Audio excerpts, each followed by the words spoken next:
Hey cruisers, I'm Sherry with CruiseTipsTV.com. We were looking back at our video library recently and realized it has been a very long time since we've filmed a video about things that you should not bring on a cruise. So today we're listing off 10 things you definitely should not bring on a cruise in this day and age. Cruising has changed a little bit, the rules have changed a little bit, and we want to talk about a few specific ones this time. So let's start with the number one thing that you should not bring on a cruise, and that is controlled substances. Now, the reason that we're bringing this up first is because there may be some substances that are legal in your state, but that are absolutely not permitted on a cruise line. Marijuana is a really good example of that, and you could get slapped with a super hefty fine if you bring it on board. So don't do it. It's risky, it's dangerous, you can get in big trouble for it, not only on the ship, but also in the port. And yes, there are drug-sniffing dogs in some embarkation terminals, ports. We've seen them, so just don't risk it, folks. Number two, along similar lines, but definitely a newer one for us to talk about today, is CBD oil and CBD products. Now, you don't want to bring this stuff on the cruise ship, but more importantly, you don't want to take it to port with you. We've actually heard stories of people being detained in port in foreign countries for taking CBD oil on the shore. So just leave that one behind. I know some people like to use it for relaxation and stuff, but probably better just to leave it at home in this case. Hope that information helps somebody out. Number three is not really a new one, but it's one of the most common questions that we get at Cruise Tips TV, and that is, can I take an iron or a steamer on a cruise? And sadly, you still can't. I know this is kind of frustrating because some cruise ships also don't have self-serve laundry rooms or ironing areas, and so you have to pay to have your clothes pressed, which is kind of annoying, but it's still not allowed because these things have heating elements, so technically they're still a no-go. But you can bring your curling iron and your hair straightener, your blow dryer, no problem. Just avoid those steamers and irons. They're a big no-no because fire is a huge danger on a ship, unfortunately. All right, our number four item that you want to avoid is bringing booze and beer on a ship. Now, there are certain beverages on some cruise lines that are still permitted. These vary from cruise line to cruise line, so you gotta go check out their beverage policies. But I'm gonna use Carnival as just an example because Carnival still allows a few things, like you can take soda, you can take wine, and you can take champagne on a Carnival cruise, but you can't bring plastic bottled water, for example. So you really need to just check out that beverage policy, but know that across the board, you really can't bring booze and beer on most of the mass market cruise lines. So leave that one at home. Buy the drink package if you think you need it, or just buy the stuff on board. It's a much better way to do things. Number five, not new, but we want to remind you not to bring weapons or even realistic replicas of weapons on board. Now, I could give you examples of this kind of stuff, nunchucks, water guns, right?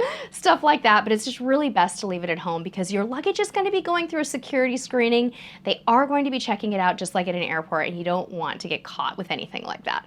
Number six always cracks me up when I hear that people bring this item on a cruise, and that is handcuffs. Now look, I know why you're bringing your handcuffs on a cruise. Because it's Halloween! It's part of your Halloween costume, right? I get it. But guess what? You're not really supposed to bring handcuffs or even toy handcuffs on a cruise. So leave them at home because you might get popped with those in the security screening process. It's just not a good idea. Leave them at home.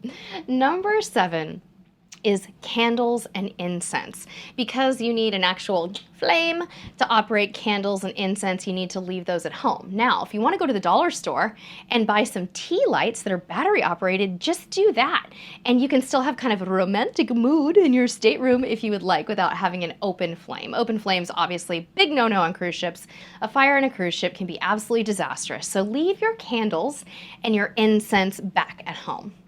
Our next one, number eight, is kind of interesting, and it's perishable food and meat. I know that sounds kind of strange, but you don't want to bring like a salami sandwich on a cruise. There are all kinds of different agricultural rules about bringing perishable food, meat, vegetables, cheeses, and things like that on a cruise?